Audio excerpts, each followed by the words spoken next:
உலகெங்கிலும் இருக்கும் spiritual tax நேயர்கள் அனைவருக்கும் வணக்கம். நான் உங்கள் ராம்ஜி. குரு பெயர்ச்சி வரப்போகிறது. இந்த மே 14 குரு பகவான் ரிஷபத்திலிருந்து மிதுன ராசிக்கு வருகிறார்.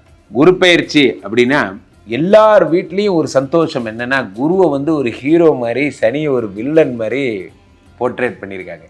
குரு வந்துட்டாலே எல்லா விதமான நன்மைகளும் ஏற்படுங்கிறது ஆணித்தனமான அசைக்க முடியாத நம்பிக்கை. ஆகையினால ஒவ்வொரு ராசிக்காரர்களும் இந்த மே 14 காத்திருக்காங்க. எந்தெந்த ராசிக்காரர்கள் எல்லாம் வெளிநாடு போக போறீங்க, எந்தெந்த ராசிக்காரர்களுக்கெல்லாம் திருமணம் நடக்க போகிறது, எந்தெந்த ராசிக்காரர்களுக்கெல்லாம் குழந்தை பிராப்தி கிடைக்க போகிறது, தங்கம் வாங்க போறீங்க, நகை சேர்த்த போறீங்க, பணம் பேங்க் பேலன்ஸ் யாருக்கெல்லாம் ஏறப்போகுது போன்ற நிறைய விஷயங்கள் நமது ஸ்பிரிச்சுவல் டாக்ஸ்ல காத்திருக்கு. ராசி ரீதியாக ஒவ்வொரு ராசிக்குமா பார்த்துடலாம்.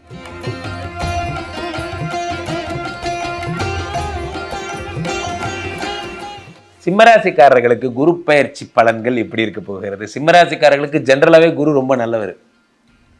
குரு நீங்களும் ரொம்ப ரொம்ப க்ளோஸு. டே காலின்னு பேசுவீங்க, அந்த அளவுக்கு க்ளோஸ். ஏன்னா 5ஆம் இடத்துக்கு தரக்கூடிய யோகாதிபதி அவர். ஜென்ரலாகவே உங்களுக்கு யோகத்தை தரக்கூடியவர் இந்த குரு பகவான். இவர் போய் 11ஆம் இடத்திற்கு லாபத்துக்கு வருகிறார். நன்றாக புரிந்து கொள்ள வேண்டும் நண்பர்களே. யோகாதிபதி லாபாதிபதி வீட்டிற்கு வந்தால் லாபங்களை அள்ளி தருகிறார். யோகாதிபதி லாபாதிபதி வீட்டுக்கு வருகிறார். அப்ப லாபாதிபதி வீட்டில் இருக்கக்கூடிய குரு பகவான் 5ஆம் பார்வையாக 3ஆம் இடமாகப்பட்ட முயற்சியை பார்க்கிறார்.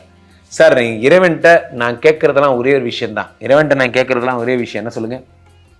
கடவுளே, எனக்கு திடீர் பரிசுகள் வேண்டாம், அதிர்ஷ்டம் வேண்டாம், கூரையை பிச்சுக்கிட்டு எந்த தேவதையும் என்னை ஆசீர்வதிக்க வேண்டாம். எனக்கு தேவையானதெல்லாம் ஒன்னே ஒன்று தான்.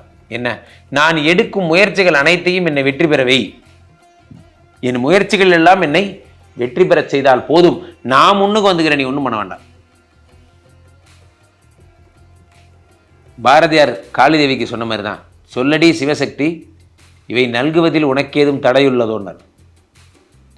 அந்த மாதிரி இந்த கடவுள்கிட்ட நம்ம கேட்கறதெல்லாம், இந்த முயற்சி வெற்றி பெறுவதற்கு என்ன செய்யணுமோ, இந்த முயற்சி வெற்றி பெறுவதற்கு என்ன செய்யணுமோ அதை எனக்கு பிளஸ் பண்ணு, நானே முயற்சியில் முன்னுக்கு வந்துக்கிறேன்.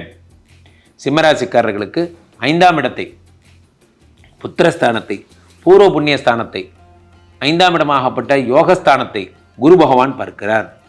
குரு 5ஐ பார்க்கும் பொழுது யோகங்கள் அதிகமாகிறது. புத்திர யோகம், சந்தான யோகம், திருமண யோகம் போன்றவைகள்லாம் அதிகமாகிறது. கைகூடி வருகிறது. குழந்தையே இல்லை சார், ரொம்ப கஷ்டப்படுறேன், ஐவிஎஃப் பண்ணேன், ஐயுஐ பண்ணேன், எங்கே போனாலும் எனக்கு ஒரு குழந்தை பிராப்தி மட்டும் கிடைக்கல. கவலையப்படாதீங்க, இனிமேல் உங்களுக்கு புத்திர பிராப்தி தன்னால் உருவாகும். குரு பகவான் 5ஐ பார்ப்பதால் புத்திர பிராப்தி ஏற்படும். குரு பகவான் 7ஆம் இடத்தை பார்க்கிறார் 9ஆம் பார்வையாக. 7ஆம் இடத்தை பார்க்கும் பொழுது திருமண பிராப்தி என்பது ஏற்படுகிறது. இதில் தான் முக்கியமான விஷயமே இருக்கு நண்பர்களே. 7ஆம் இடத்துல பாம்பு உட்காந்துருக்கு. இது ராகு. சிற்றின்பத்தை தருவதற்காக, உங்களை கிறுக்கு பிடிக்க வைக்கிறதுக்காக 7ஆம் இடத்துல ராகு இருக்கார்.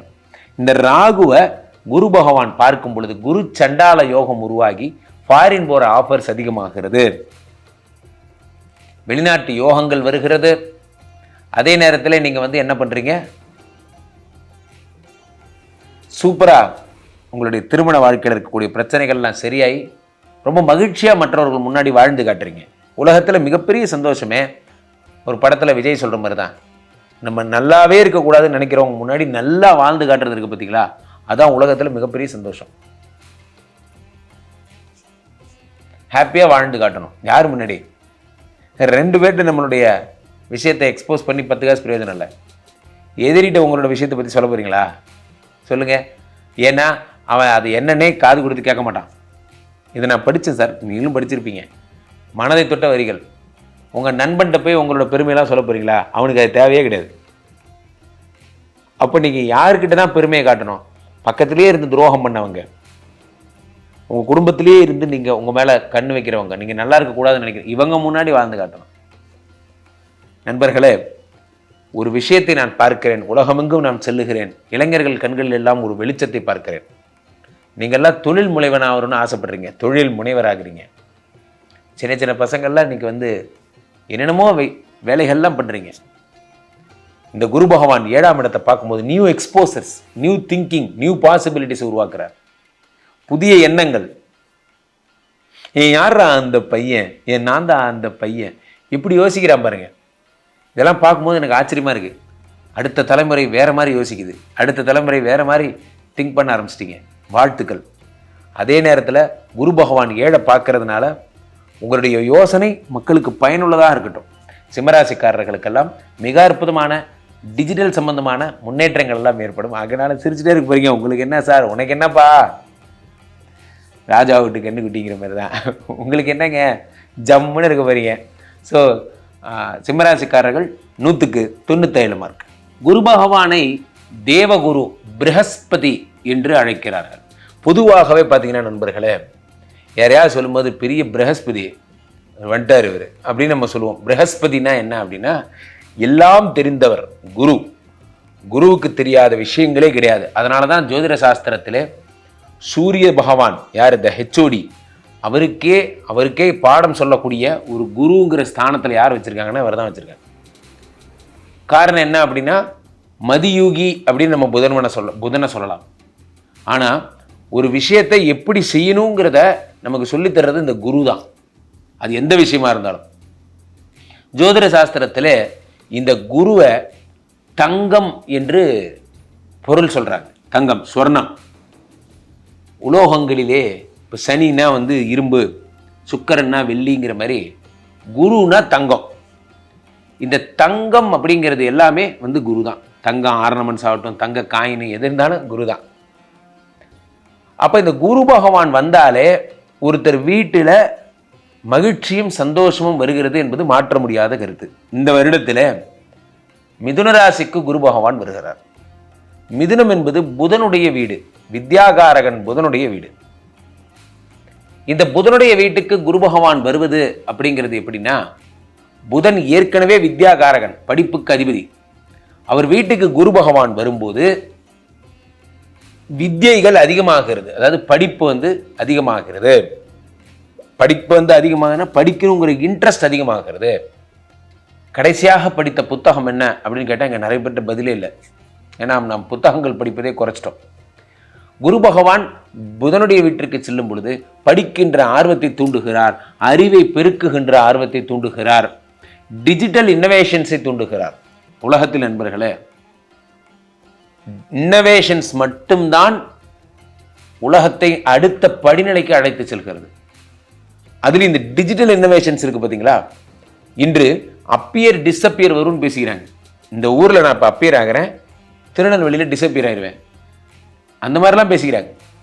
ஸோ அடுத்த படிநிலை ஏஐ தொழில்நுட்பம் இதெல்லாத்தையும் இந்த குரு பகவான் ஊக்குவிக்கிறார்.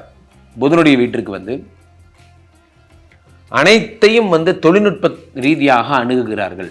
ஒரு மார்க்கெட் எப்படி போகுது, ஆன்லைன் ஸ்டடி மார்க்கெட் எப்படி போகுது, அணுகுகிறார்கள். இந்த மாதிரிலாம் சொல்லிட்டே போகலாம். அப்போ இந்த குரு பகவான் புதனுடைய வீட்டிற்கு செல்லுவதால் நிறைய விஷயங்களில் நன்மைகள் ஏற்பட போகிறது. முக்கியமாக சோஷியல் மீடியா எல்லாம் பலமாக போகிறது. இன்ஸ்டாவோ, யூடியூப்போ, ஃபேஸ்புக்கோ, இது எல்லாத்துலேயும் ரூல்ஸ் அண்ட் ரெகுலேஷன்ஸ்லாம் வரப்போகுது. இந்த குரு பகவான் அங்கே வரும்பொழுது கல்வியை கற்பிக்கும் ஒரு விஷயமாக இவையெல்லாம் மாறப்போகிறது. பொழுது என்பது நண்பர்களே போக்குவதற்கு அல்ல, பொழுது என்பது ஆக்குவதற்கு. இதை நாம் பயன்படுத்திக் கொள்ள வேண்டும். அதுதான் குரு பகவான் சொல்லிக் கொள்வதற்காக வருகிறார். தொழில்நுட்பம் அப்படிங்கிற ஒரு விஷயத்தை நாம் அழகாக, அது ஒரு சாளரம், அதை அழகாக பயன்படுத்த வேண்டும். அதை குரு பகவான் நமக்கு டீச் பண்ணுறார். ஸோ இந்த குரு பயிற்சி, இந்த பக்கம் சனி மீனத்தில் இருக்கார், இந்த பக்கம் மிதுனத்தில் குரு இருப்பார். 2 குவாட்ரண்ட்டை 2 மிகப்பெரிய ஆளுங்க பார்த்துக்கிறாங்க. சனியை விட பெரிய ஆள் யாரும் கிடையாது, குருவை விட பெரிய ஆள் யாரும் கிடையாது. நான் அடிக்கடி என்னோட ஃபேவரட் டைலாக் சொல்லுவேன், சனி நினைத்தால் எதை கேட்டாலும் தருவார், ராகு நினைத்தால் வாழ்வில் முன்னேற்றத்தை தருவார், குரு நினைத்தால் ஒரு உலகத்தையே உருவாக்குவார். விஸ்வாமித்திரரோட கதை எடுத்து பாருங்க. ஒரு மன்னனுக்காக ஒரு சொர்க்கத்தையே உருவாக்கியவர் விஸ்வாமித்திரர். இவர்கள்லாம் நினைச்சா என்ன வேணா செய்வாங்க. அப்ப அந்த குரு நினைக்கணும். அந்த குரு என்னென்ன கேட்பார், quality quality quality in job, quality in mind, quality in life. உங்களுடைய வாழ்க்கையில, எண்ணங்கள்ல, சிந்தனைகள்ல, வேலையில குவாலிட்டியான ஆள் நீங்க ப்ரூவ் பண்ணிட்டீங்கன்னா குரு உங்களை பார்த்துருவார். அதனாலதான் ஜோதிட சாஸ்திரம் சொல்லுகிறது குரு பார்ப்பின் கோடி நன்மை. ஆகையினால இந்த குரு பகவானுடைய பெயர்ச்சி என்பது ஒரு தற்செயல் நிகழ்வுதான். ஆனால் இந்த பெயர்ச்சியினால் அடையக்கூடிய நன்மைகளும் ஆதாயங்களும் ஏராளம் ஏராளம். கீழே போயிட்டு இருக்க இந்த 2 நம்பரை கூப்பிடுங்க, உங்களுடைய சொந்த ஜாதகத்தை பார்த்து கொள்ளுங்கள். உலக புகழ் வாய்ந்த நமது ஸ்ரீமடம் இந்தியா இப்பொழுது ஸ்ரீமடம் மலேசியாவிலும் வந்திருக்கிறது. மலேசியாவிற்கு வாரம் ஒரு முறை வருகிறேன். மலேசியாவில் இருப்பவர்கள்லாம் என்னை புக் பண்ணிக்கோங்க, டைரக்ட் அப்பாயின்மெண்ட் புக் பண்ணிக்கோங்க.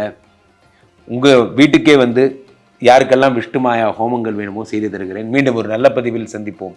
நன்றி, வணக்கம்.